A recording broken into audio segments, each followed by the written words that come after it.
Eight second year language across the curriculum का आज हम 47th क्वेश्चन करेंगे।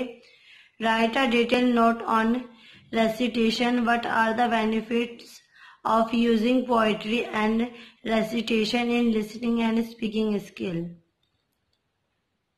मीनिंग देखेंगे। Meaning of recitation in general sense, a recitation is the act of reciting from memory or a formal reading of verse or other writing before an audience.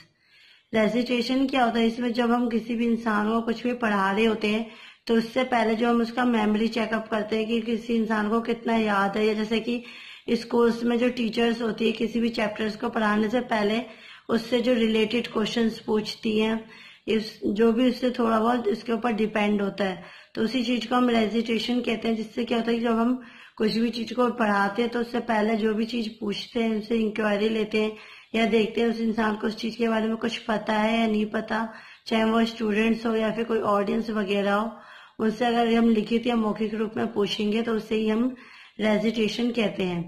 Poetry recitation is literacy work where ideas feelings with the use of distinctive style and rhythm is delivered through a public speaking activity with a focus on rhythm and some repetitions. इसमें क्या होता है, जो poetry होती है जब हम उसे बोलते हैं या फिर हम किसी के आगे उसे सुनाते हैं तो उससे क्या होता है, दूसरे को क्या होता है, उसके आइडियाज मिलते हैं, उससे हमें पता चलता है कि उस पोएट्री में क्या उसकी फीलिंग्स थी, क्या वो हमें कहना चाहता है, इसका क्या हमारे ऊपर इफेक्ट पड़ता है जब हम किसी पब्लिक के सामने से बोलते हैं, इसकी जो हम एक्टिविटीज होती है उसके ऊपर किस तरीके से फोकस करते हैं, और फिर इस चीज को सीखने के लिए हम क्या होता है बार बार रिपीटेशन करते हैं जिससे कि हमें समझ आ सके कि जो पोएट्री है उसमें सामने वाला इंसान जो पोएट्री है, जो हमारा पोएट है, वो क्या कहना चाहता है, क्या समझाना चाहता है। Poetry as an breaks across grammar and syntax to create something new and imaginative for the children. इसमें क्या होता है, जो पोएट्री होती है उसे जब हम तोड़ के पढ़ते हैं तो उसमें हम समझते हैं कि इसमें क्या ग्रामर्स यूज किया गया है, क्या सिंटैक्स है इसमें, और इसका क्या होता है, इसको फिर हम एक अलग तरीके से समझने की कोशिश करते हैं। इसकी जो हम इमेजिनेशन करते हैं, जो बच्चों का इमेजिनेशन करवाते हैं उसे इस तरीके से करवाते हैं जिससे कि बच्चे भी उस चीज को फील कर सके, उससे कुछ आइडियाज ले सके और अपने आप को उसमें जो पोएट्री में जो पोएम बोली गई है तो उस चीज को अपने अनुसार उसे ढाल सके। Benefits of using poetry and recitations का क्या बेनिफिट्स है बच्चों के ऊपर। Poetry and rhymes help development rhythms. जब हम पोएट्री और राइम्स को करेंगे तो इससे क्या होता है, जो हमारी रिथम होगी वो भी डेवलप होगी। जैसे कि reading rhyming poetry out loud makes it easier for younger children to learn new vocabulary words. जब हम रीडिंग करेंगे राइमिंग की बहुत तेज आवाज में जब बात करेंगे तो इससे बहुत ही ज्यादा इजियर हो जाएगा हमारे छोटे बच्चों के लिए कि वो न्यू वोकैबुलरी वर्ड्स को सीख सके और अच्छे से लर्निंग कर सके। This is attributed to the rhythmic structure of the syntax that help create a knowledge context to new and unknowledge words. इससे क्या होता है, जब हमारे जो रिथमिक स्ट्रक्चर होते हैं जब हम स्टैंडर्ड्स में पढ़ते हैं, जब हम पैराग्राफ में चीजों को पढ़ते हैं तो इससे क्या होता है हम भी नई नई चीजें सीखते हैं और कुछ अननोन वर्ड्स भी सीखते हैं जिससे कि हमारे जो वोकैबुलरी ग्रामर्स में जो कि हमारे आगे जाके यूज होती है। There are also introduced to words that sound alike but with different meaning. और जब हम पोएट्री को पढ़ते हैं तो हमें क्या होता है, नई नई चीजें सीखते हैं, नए नए वर्ड्स सीखते हैं और कुछ ऐसे वर्ड्स भी सीखते हैं जो कि दिखने में तो एक जैसे होते हैं परंतु उसका जो मीनिंग होता है वो अलग अलग होता है। सेकेंड पॉइंट है poetry and rhymes help develop phonemic awareness. इसमें क्या कहा गया है, children reading rhythmic poetry learn and understand pitch, voice, inflection and volume. जब बच्चे क्या होता है, जब हम पोएट्री को बोलते हैं उसे लर्न करते हैं तो उससे पहले क्या उसे समझते हैं, उसको देखते हैं कि उसकी क्या वॉइस रखनी है, किस तरीके से क्या वॉल्यूम में हमें बोलना है, तो हमारा उसके ऊपर डिपेंड करता है कि जो पोएट्री हमारी किस वे में है तो उस तरीके से उसी वॉल्यूम और वॉइस में हमें बोलना होता है। रेसिटिंग poetry helps to place emphasis on the sound and rhythm of language, thus building a child phonemic awareness and help to solidify a foundation reading abilities.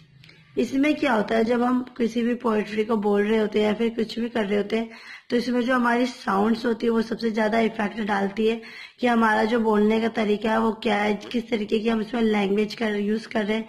इससे क्या होता है, जो बच्चे क्या होता है इस चीज को समझते हैं वो भी समझ पाते हैं कि जो सामने वाले वर्ड्स हम क्या बोल रहे हैं, तो वो भी उस चीज को प्रोनाउंसिएशन करना सीखते हैं और वो भी उससे समझते हैं कि इसका मीनिंग क्या है।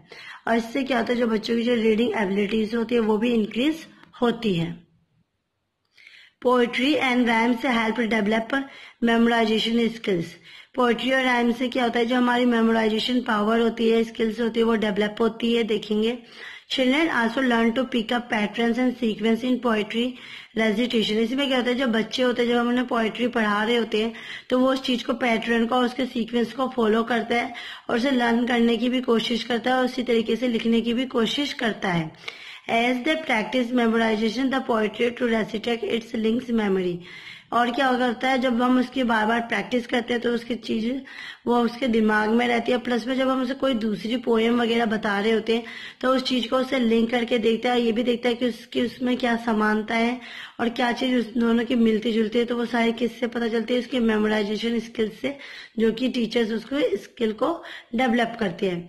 With audio and visual events helping them develop memorization skills। और क्या होता है, जब हम ऑडियो और विजुअल के थ्रू जब बच्चों को चीजें सिखाते हैं, समझाते हैं, तो वो चीज उनके दिमाग में ज्यादा देर तक रहती है और उसका जो मेमोराइजेशन स्किल्स है वो भी डेवलप होती है और वो भी नई नई चीजें सीखते हैं। पोएट्री एंड राइम्स से help develop self expression. Poetry और राइम्स के थ्रू क्या होता है, हमारे अंदर जो सेल्फ एक्सप्रेशन होता है उसे हम खुद से डेवलप कर पाते हैं। When recitating poetry, students are given the freedom to express feeling to their audience। इसमें क्या होता है, जब हम कविता के माध्यम से, जो बच्चे होते हैं वो अपने आप को आजादी फील करते हैं, उससे लगता है कि हम अपनी भी सोच, अपने विचार, अपने थिंकिंग को दूसरे के सामने एक्सप्रेस कर सकते हैं, अपने फीलिंग्स को एक्सप्रेस कर सकते हैं बिना किसी डर के। It is a form of self expression with the creative of words and emotion to convey a message to the audience. इससे क्या होता है, जब हम अपने सेल्फ एक्सप्रेशन से क्या होता है, जो हमारी जो क्रिएटिविटी होगी, हमारे जो वर्ड्स हो गए, उसमें क्या होता है, बोलने में हमें आसानी भी होगी। प्लस में जो सामने वाले इंसान हो गए उसे हम अपने बातों और अपनी फीलिंग्स के थ्रू अपनी बातों को अच्छे से समझा पाएंगे, अपने इमोशंस के थ्रू, अपने फीलिंग्स के थ्रू। जो ऑडियंस है या फिर टीचर अपने स्टूडेंट्स को जो मैसेज है वो पहुंचा सकती हैं आराम से, जिससे कि जो बच्चे है उसे वो भी उस चीज को आराम से इजिली समझेंगे। नेक्स्ट पॉइंट है, पोएट्री एंड राइम्स से हेल्प डेवलप फिजिकल अवेयरनेस। इसमें क्या है, student who recite poetry are aware of breath, coordination, movements of the mouth and other physical gesture as they align this to the rhythm in the poetry. इसमें क्या कहा गया, जो rhymes और poetries की हेल्प से क्या होता है, हम फिजिकल अवेयरनेस, जो फिजिकल एक्टिविटीज होती है उस चीज को भी करने में बहुत ज्यादा सक्षम होते हैं, उसके लिए अवेयर होते हैं। हम एक दूसरे से बात करने के लिए भी सक्षम होते हैं, हमें ये भी पता चलता है किस तरीके से किससे बात करनी है, हमारा जो बॉडी लैंग्वेज है वो किस तरीके से होना चाहिए। सारा चीज हम इसी से सीखते हैं, किस तरीके से कोऑर्डिनेट होना है, किस तरीके से हमें अपना माउथ वगैरह को हिलाना, हमारा जो फिजिकल गेस्चर है वो किस तरीके से होना चाहिए। ये सारी चीजें क्या होता है, हम पोएट्री और राइम्स के थ्रू सीखते हैं। They also make use of gestures and facial expression to connect with their audience on an emotional level। इसमें क्या होता है, जब हमारे जो गेस्चर के हिसाब से, जो हमारा बॉडी लैंग्वेज होता है उसके हिसाब से, हमारी पोशाक के हिसाब से, प्लस में हमारे जो फेशियल एक्सप्रेशन है उसके थ्रू क्या होता है, हम ऑडियंस को अपनी तरफ कनेक्ट कर पाते हैं, उसको अपनी तरफ अट्रैक्ट कर पाते हैं और जो भी हमारे इमोशनल लेवल है या फिर जो भी हमारा विचारधारा है वो हम क्या होता है सामने वाले ऑडियंस को या फिर टीचर अपने स्टूडेंट को समझा पाती है। True recitation is a type of performance based learning. ये जो हमारा रेजिस्ट्रेशन होता है वो हमारे परफॉर्मेंस के थ्रू होता है, जिससे हम बच्चों को इजीली तरीके से लर्निंग करवा पाते हैं और जिससे वो बच्चे क्या होता है उसे ज्यादा टाइम तक अपने माइंड में रखते हैं। This type of interactive study has a great impact of students. इससे क्या होता है, इस तरह की जब हम लर्निंग कराते हैं बच्चों को तो एक दूसरे से इंटरेक्ट होते हैं और इसका जो बहुत ही अच्छा प्रभाव पड़ता है बच्चों के ऊपर। It develops their critical thinking and combination skills, increase their vocabulary and boost their self confidence.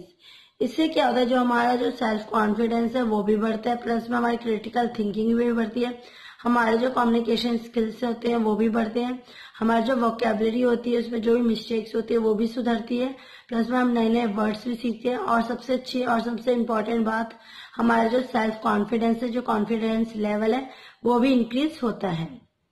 Through recitation students fine tune their close reading skills, master effective public reading and listening skills and improve their focus and memory। इसमें क्या है, recitation के through जो बच्चे होते हैं उनकी जो ट्यूनिंग होती है वो भी अच्छी होती है, रीडिंग स्किल्स अच्छी होती है, प्लस में जब वो दूसरे लोगों के सामने अपनी क्लास में, पब्लिक में या ऑडियंस के सामने या समाज के सामने बोलते हैं तो जो उनकी स्पीकिंग और लिसनिंग स्किल्स होती है उसमें भी काफी ज्यादा इफेक्ट पड़ता है, वो भी उनकी अच्छी होती है, उसमें भी इम्प्रूवमेंट आती है, प्लस में जो उनकी मेमोरी पावर होती है और किसी चीज पे जो फोकस करने की क्षमता होती है उसमें भी उन्हें इम्प्रूवमेंट मिलती है।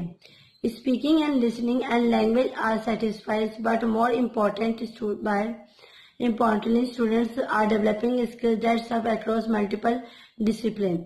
इसमें क्या होता है, लिसनिंग और स्पीकिंग लैंग्वेज के थ्रू क्या होता है, बहुत सारी, इससे हम सेटिस्फाई तो होते हैं परंतु बहुत सारी चीजें भी सीखते हैं, जिससे क्या होता है हमारे जो डिसिप्लिन होती है, तरह तरह की जो डिसिप्लिन होती है वो भी हम करना सीखते हैं, और एक दूसरे का अच्छे से आदर करते हैं, और एक दूसरे की रिस्पेक्ट करके किसी से किसी प्रकार का भेदभाव भी नहीं करते। Thus traditional poetry recitation is still effective in today's modern world। जो हमारी पुरानी जो पारंपरिक तरीके से जो चीज चलती आ रही है उसे हम पोएट्री में लाते हैं, और फिर उस तरीके से हम हमारी जो आज की जनरेशन है उससे उसको लिंक करवा पाते हैं, प्लस में हमारे जो पुराना ट्रेडिशनल जो चलता है उस चीज से जो हमारा आज का टाइम है उसको उससे मिलाने की कोशिश करते हैं, वो भी पोएट्री के थ्रू ही बहुत ही ज्यादा सक्षम हो पाया है, और इसके थ्रू ही हमारी इजिली वे में हो पाया जिससे हम बच्चों को आसानी से बिना बोर्डनेस के चीजें समझा सकें। आई होप आपको आज की वीडियो पसंद भी आई होगी। प्लीज मेरे वीडियो को लाइक, कमेंट एंड सब्सक्राइब कीजिए। Thanks for watching.